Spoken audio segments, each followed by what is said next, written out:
frères et sœurs, je suis Guillaume Elias Sémian, serviteur de Dieu. Je viens ce matin parler avec le peuple de Côte d'Ivoire concernant des choses que Dieu m'a transmises pour lui.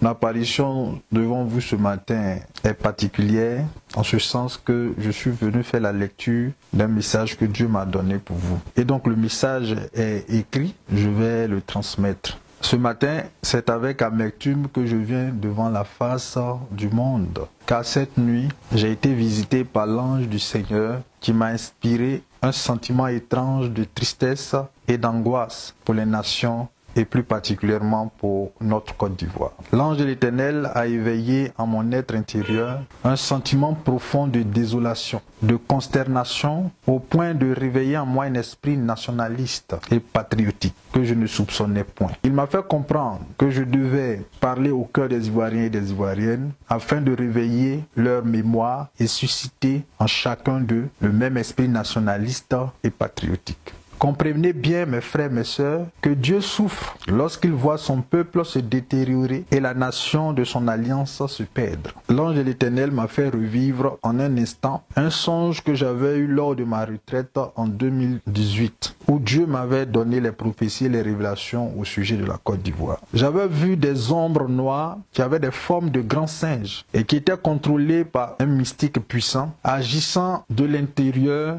d'une forêt où il avait sa cabane. Il envoyait depuis sa réserve isolée ses esprits dans chaque maison pour investir des corps humains, de femmes et d'hommes.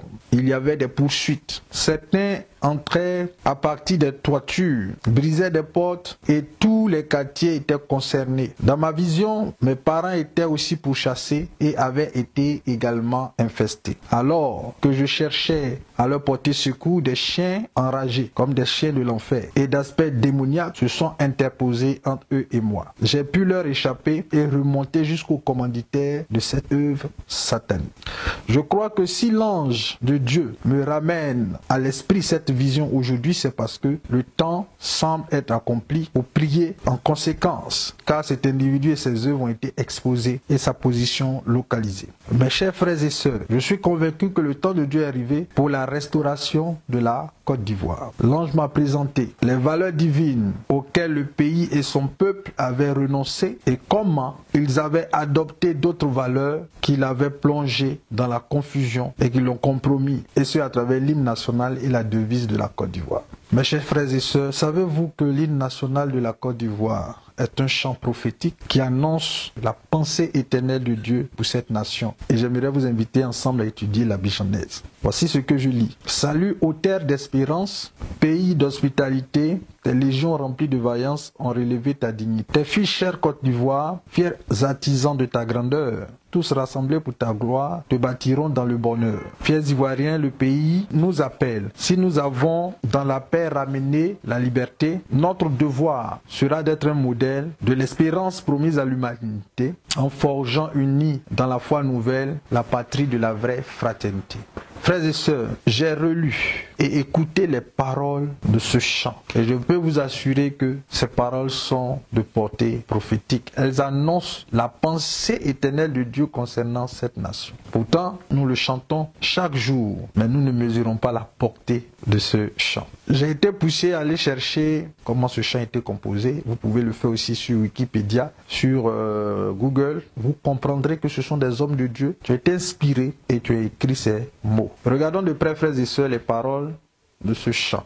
Je lis « Salut aux terres d'espérance ». Et ce que l'ange a pu me faire comprendre, c'est que l'espérance est attachée à la foi. Et que la foi de l'homme opère lorsque tout va mal et que l'homme s'en remet à Dieu dans cet élan de confiance absolue. Il n'en est pas le cas aujourd'hui. Dieu parle d'une terre d'espérance. Or, l'espérance, c'est la foi. Mais je vois surtout une terre en défaillance, en confusion. Une terre dont le devenir devient de plus en plus mitigé du fait que ce peuple a choisi de ne plus croire, de ne plus espérer dans l'avenir promis par Dieu. Voici la réalité. Dieu dit, tu es une terre d'espérance Côte d'Ivoire, mais toi Côte d'Ivoire, tu renonces à croire dans ce que le Seigneur a dit. Tu n'espères plus en l'Éternel, mais tu espères en tes propres forces, en tes expériences, dans les hommes. Tu mets ta confiance dans la chair. Pays d'hospitalité. Pays d'hospitalité. L'hospitalité est une valeur que Dieu aime par-dessus tout. Mais très souvent, l'hospitalité qui n'est pas discernée peut pousser un homme à laisser entrer chez lui les mauvaises personnes. Et c'est cette hospitalité de la Côte d'Ivoire qui a été sa faiblesse. Non pas que l'hospitalité ne soit pas une bonne chose, au contraire. Mais l'hospitalité sans discernement peut te pousser à laisser entrer l'ennemi dans tes parvis, l'ennemi dans ta maison. Car il est écrit, l'homme aura pour ennemi les gens de sa maison. Toute personne que tu fais entrer dans ta maison, dont tu n'as pas discerné l'esprit, peut constituer pour toi un ennemi. Au temps d'Abraham, Abraham qui avait l'esprit de Dieu a pu identifier, discerner que les étrangers qui passaient étaient des anges. Il a tout fait pour les recueillir. Mais la Côte d'Ivoire a laissé entrer toutes sortes d'étrangers dans ses parvis. Comprenez-moi bien, je suis en train de parler spirituellement.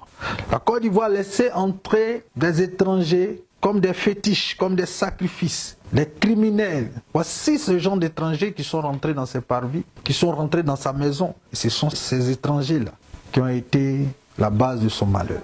Pourtant, il y a des étrangers qui sont venus de la part du Seigneur et que la Côte d'Ivoire n'a pas voulu donner son hospitalité. Pays d'hospitalité. Sois hospitalier pour ceux qui viennent de la part du Seigneur. Car c'était ces anges-là qui ont apporté le bonheur dans la vie, dans le couple, dans la maison d'Abraham. Voilà. Ce que je suis en train de dire, c'est de nous faire prendre conscience des erreurs que nous avons faites et de demander pardon à Dieu qui nous donne une nouvelle chance. Des légions remplies de vaillance ont relevé ta dignité. Des légions, ce sont des armées. Mais aujourd'hui, je ne sais pas si je suis frappé d'étourdissement ou de myopie, ou même d'amnésie. Mais ça fait plusieurs années que je ne vois pas, ou je ne perçois pas l'armée de Dieu qui est censée relever la dignité du peuple ivoirien dans cette nation. Une armée apurée, une armée qui s'est retranchée, une armée qui a décidé de ne plus participer à la vie de la nation.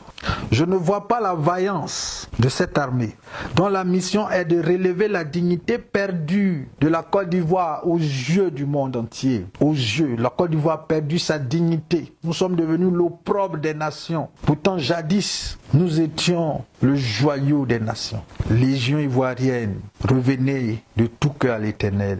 On l'appelle l'Éternel des armées. Des personnes ont blasphémé avec le nom de l'Éternel des armées, sans que son armée ne puisse se lever pour le défendre. La dignité de Dieu a été perdue. Notre dignité a été perdue. Il faut que nous la retrouvions. Il faut que nous la retrouvions, bien-aimés frères et sœurs. Tes fils, chers Côte d'Ivoire, fiers artisans de ta grandeur. Tes fils qui sont censés être les artisans de ta grandeur. Ces fils si fiers, qui étaient tant respectés et honorés dans les temps passés. Cette race pure de grands hommes a été remplacée par une race hybride d'amuseurs publics. Une race hybride de corrompus, de personnes qui passent leur temps à se chamailler, à verser dans tout ce qui est mondain et mauvais. Tes fils, chers Côte d'Ivoire, des artisans qui devaient travailler à ta grandeur, sont devenus des paresseux, improductifs. Oh Côte d'Ivoire, que je te plains.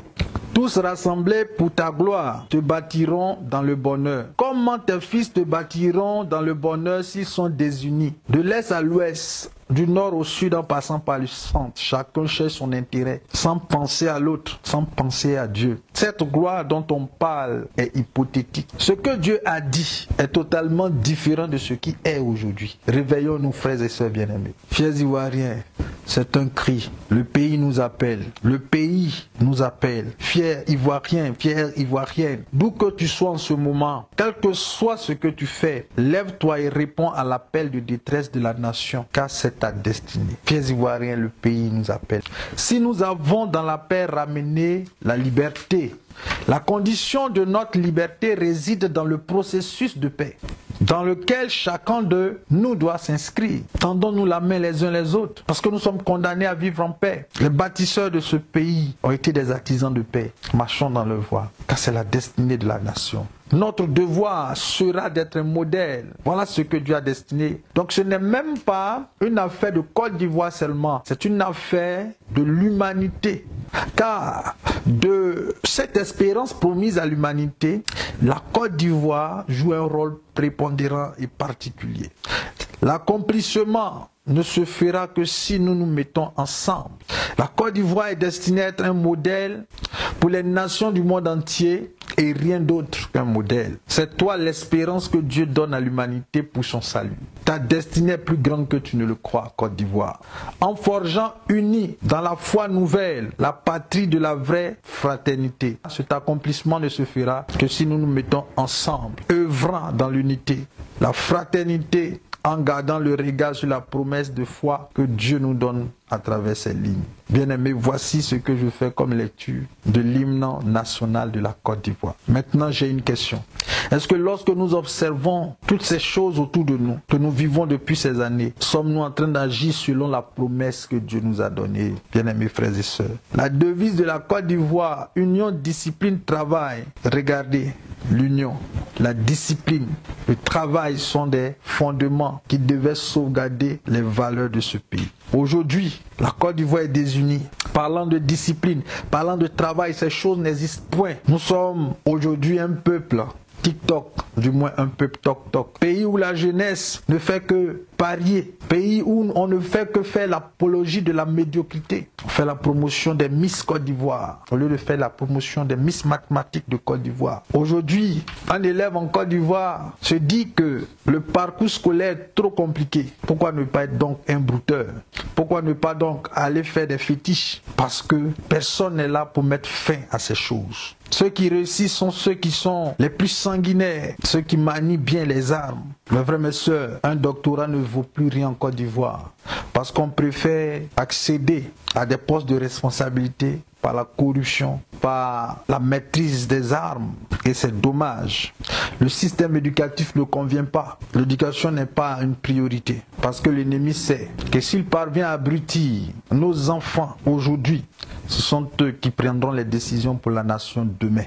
L'ennemi est un planificateur. L'ennemi est un planificateur. Il planifie sur le long terme. Si nos enfants ne savent pas lire, s'ils ne savent pas réfléchir par eux-mêmes, comprenez que demain ils vendront les nations à cette grande puissance parce qu'ils ne sauront pas lire un contrat. Il y a le contrat, les lignes du contrat, mais il y a ce que le contrat dit. Si le conseiller du président et le président eux-mêmes ne savent pas lire, ça sera compliqué pour la nation.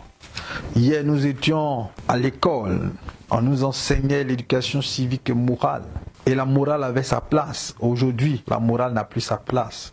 On ne fait que mettre en avant les droits des enfants sans leur rappeler leurs devoirs. Et voilà pourquoi la Côte d'Ivoire est en perdition. Voilà pourquoi l'Afrique est en perdition. L'Occident n'est pas un modèle. On ne peut pas copier l'Occident. C'est pas un modèle. Aujourd'hui, on ne travaille plus par vocation, que ce soit le policier, l'enseignant, que ce soit le juriste. On vient au corps de métier par intérêt, par dépit des fois.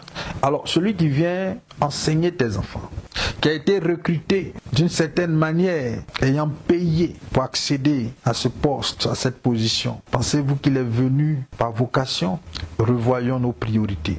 Aujourd'hui, les derniers de classe sont ceux qui sont à la tête des entreprises. Alors il y a la démotivation. Des jeunes filles qui décèdent dans des immeubles se prostituant, personne. Des agressions. Les enfants préfèrent se mettre ensemble et puis aller agresser des gens au lieu d'aller à l'école car ils trouvent que c'est un long chemin. Il n'y a aucune discipline. La facilité, la paresse, la distraction, voici ce qui caractérise ce peuple. Dieu va régler ses comptes. L'ange m'a dit Dieu va régler ses comptes. Alors mon message c'est que chacun de nous se repente. C'est surtout ça, que chacun de nous se repente. Je vous invite à lire Ésaïe, le chapitre 3 à partir du verset 16.